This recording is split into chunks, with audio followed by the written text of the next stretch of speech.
Vamos agora conhecer um pouco do livro do profeta Malaquias. O nome do livro tem o sentido de meu mensageiro, mensageiro de Adonai. A pessoa do mensageiro aparece várias vezes no decorrer desse escrito. No capítulo 2, ele é identificado como sacerdote. O sacerdote é o mensageiro de Deus.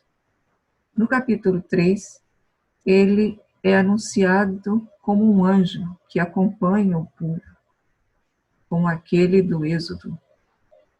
E, finalmente, no final do capítulo 3, o mensageiro de Deus é o profeta Elias. Ou seja, essa palavra tem vários sentidos no decorrer do escrito, e por isso fica muito preciso identificarmos o seu significado, se é realmente um único significado ou se ele varia conforme a passagem. Com isso também se pensa que Malaquias talvez não seja um nome próprio, mas seja um epíteto, seja um modo de se referir ao profeta.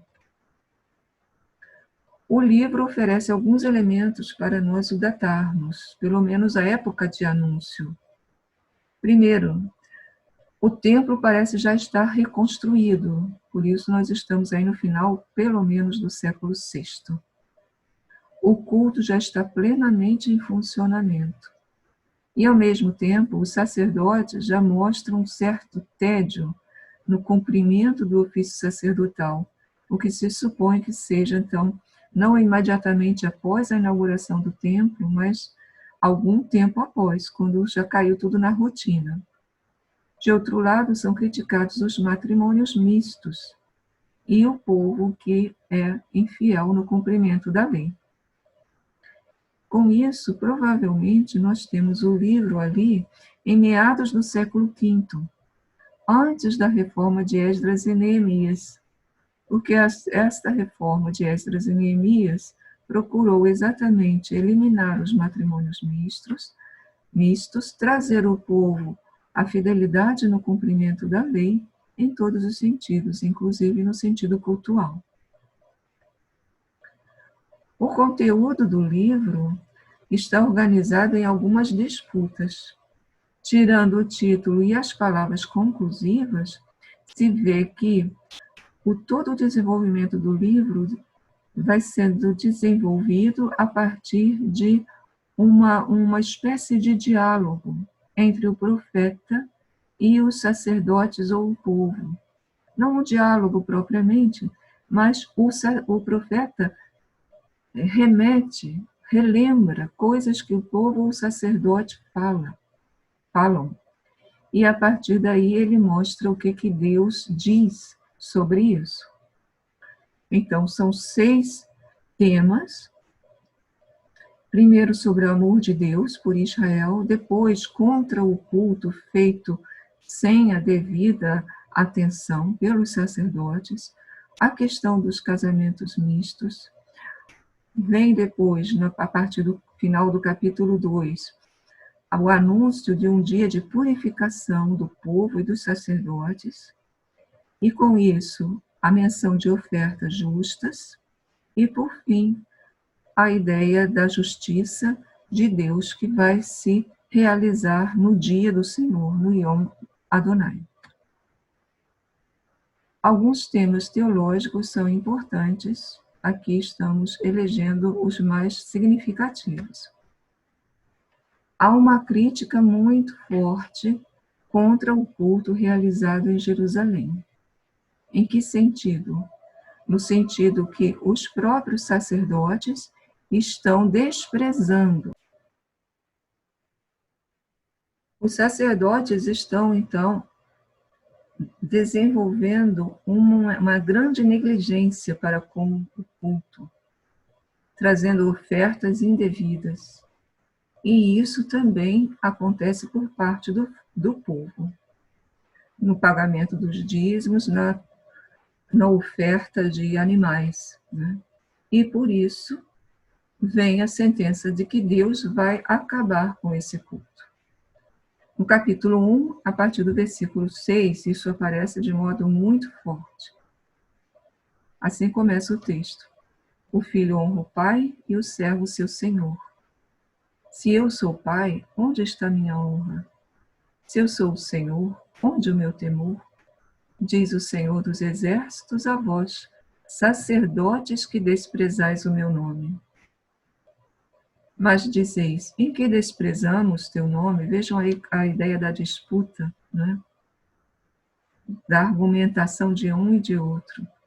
Mas dizeis, em que desprezamos teu nome? Aí Deus responde, apresentando sobre meu altar pão contaminado, ou seja, um pão que tocou em algo impuro. E, no entanto, vós dizeis, em que te contaminamos? Outra coisa, ao dizer, a mesa do Senhor é desprezível. Quando apresentais um animal cego para o sacrificardes, não há mal nisso? As vítimas oferecidas a Deus têm que ser perfeitas, têm que ser o melhor que se pode dar a Deus. Então se oferece um animal doente, um animal cego, que não serve mais para nada, então nós damos para Deus. Quando apresentais um animal coxo e doente, não há mal nisso. Leva ao teu governador. Terá ele agrado de ti ou te será propício? Diz o Senhor dos Exércitos. Uma pergunta retórica. Vejam o que vocês estão fazendo. E agora, aplacai a face de Deus e que ele se compadeça de nós. De vossas mãos vem isso, essas coisas todas. Ele vos será propício? Diz o Senhor dos Exércitos. E vem então agora mais um desenvolvimento sobre esse culto e a notícia de que Deus não pode mais compactuar com esse.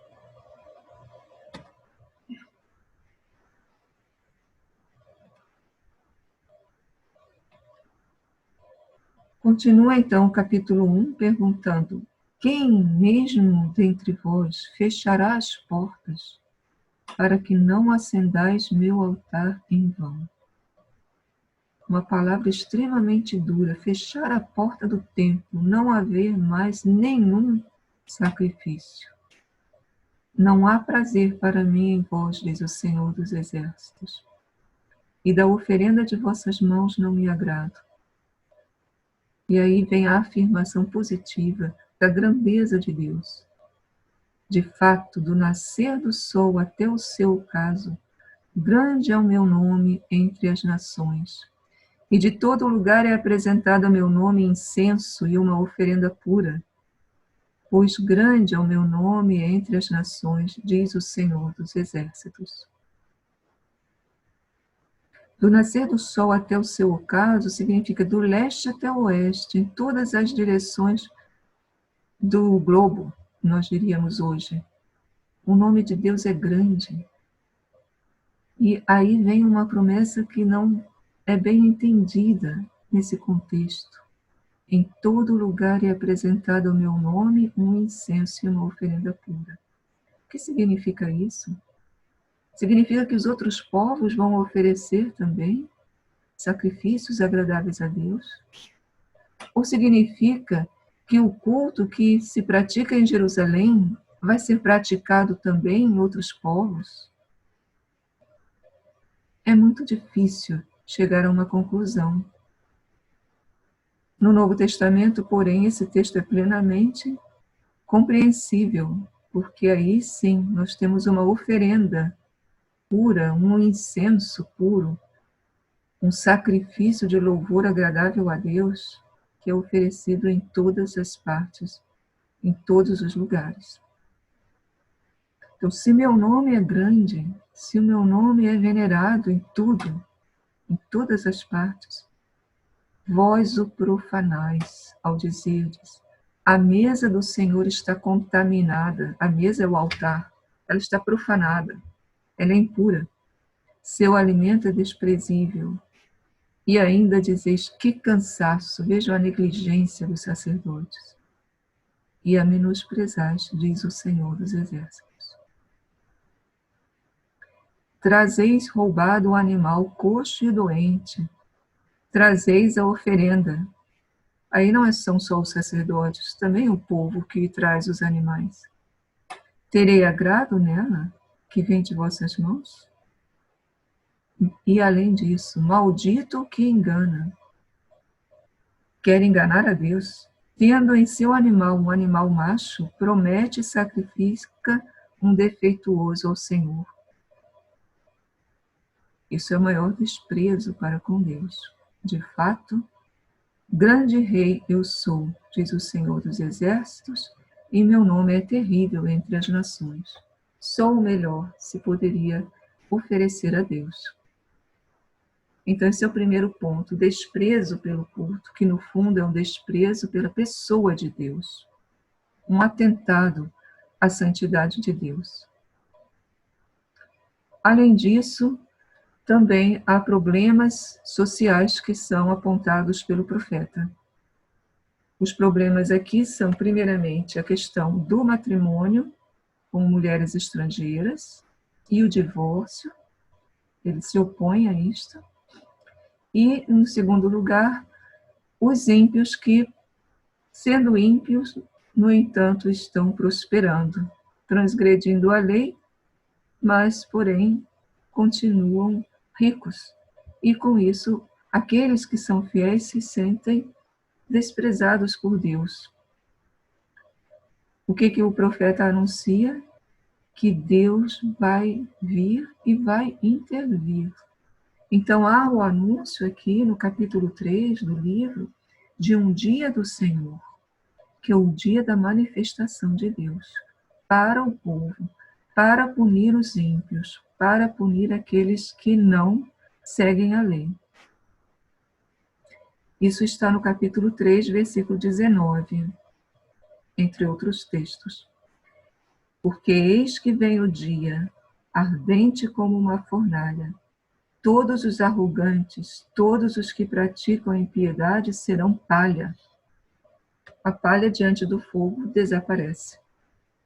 O dia que vem os consumirá, diz o Senhor dos Exércitos, de sorte que não lhes deixará raiz nem ramo, vai consumir completamente. É muito peculiar essa perspectiva de Malaquias, porque quando nós olhamos o texto de Amós, nós vemos que lá o dia do Senhor vem para punir o povo todo, o povo na sua totalidade. Aqui, já nós estamos numa outra época. O dia do Senhor vai punir, sim, mas não o povo todo. Só aqueles que do povo não observam a lei, que não são fiéis, que desprezam o nome de Deus. Então, já há aí uma individualização maior da culpa e, portanto, do juízo de Deus. Uma perspectiva já diferente daquela perspectiva mais antiga que existe no profeta Amós. E aí vem, então, no capítulo 3, a descrição dos ímpios que são punidos por esse dia do Senhor e os justos que serão salvos. Voltareis a distinguir entre justo e ímpio, entre quem serve a Deus e quem não serve. Porque eis que o dia vem, ardente como uma fornalha, acabamos de ler. Todos os arrogantes e os que praticam a impiedade serão palha. O dia que vem os consumirá. E aí vem agora a contrapartida para os justos, para os fiéis. Mas vós, para vós que temeis o meu nome, brilhará o sol de justiça, que traz a cura em suas asas. Saireis e saltareis como bezerros do estábulo, ou seja, na liberdade, na alegria, pulando, saltando. Pisareis ímpios, pois serão cinza sob a planta de vossos pés, no dia que eu faço, diz o Senhor dos Exércitos. Então, é um dia de distinção entre o justo e o ímpio. Para o ímpio, a punição pelos seus atos. Para o justo, a salvação. E, inclusive, aí no capítulo 3, também a ideia de que os sacerdotes que foram considerados muito negligentes, eles serão purificados. Aparece lá no capítulo 3, versículo 3. E se sentará aquele que funde e purifica a prata. O fundidor purifica a prata. Como? Colocando fogo, acendendo o fogo, e aí, a partir desse fogo, colocando em cima um recipiente com a prata vai se fundindo, todas as impurezas vão subindo e o fundidor vai, então, tirando as impurezas e purificando para se tornar uma prata muito pura. Assim Deus fará com os filhos de Levi, os sacerdotes. Purificará os filhos de Levi e os acrisolará. Acrisolará. Exatamente, o crisol é isso, né? O fogo que purifica o metal. Os acrisolará como o ouro e a prata. Então serão para o Senhor aqueles que apresentam uma oferenda conforme a justiça. Um sacerdote purificado que oferecerá uma oferenda purificada. Por fim, o livro termina mostrando a importância da lei e da profecia. Isso aparece nos últimos versículos do livro, capítulo 3, versículos 22 e 24. Primeiro se fala da lei. Lembrai-vos da lei de Moisés, meu servo, que lhe ordenei no Horebe, para todo Israel, decretos e sentenças. Valorização da lei de Moisés. E depois, eis que eu vos envio o profeta Elias, antes de vir o dia do Senhor, grande e terrível. Elias é o modelo da profecia, o profeta zeloso pela lei, pela santidade de Deus. Então vem aqui a ideia de que Elias voltará, não Elias propriamente, mas alguém com a função de Elias. E a função dele é também a de reconciliar as pessoas. Fará voltar o coração dos pais para os filhos e o coração dos filhos para os pais, para que eu não venha e fira a terra com anátema, com interdito. Então, uma missão de reconciliação. O livro de Malaquias é o último no cânon da profecia. E é interessante que ele termine fechando toda a Torá, desde o início, lá no livro do Gênesis, até o último livro da profecia, que é ele próprio, o livro de Malaquias. E como ele fecha? Lembrando Moisés, lá no Pentateuco, na Torá, Êxodo, Números, até o livro do Deuteronômio, aparece a figura de Moisés, e lembrando a figura do profeta que aparece nos profetas anteriores, o livro dos reis, que é contado entre os profetas anteriores na tradição hebraica. Então, esse finalzinho serve também para fechar todo o conjunto da lei e dos profetas na Bíblia hebraica.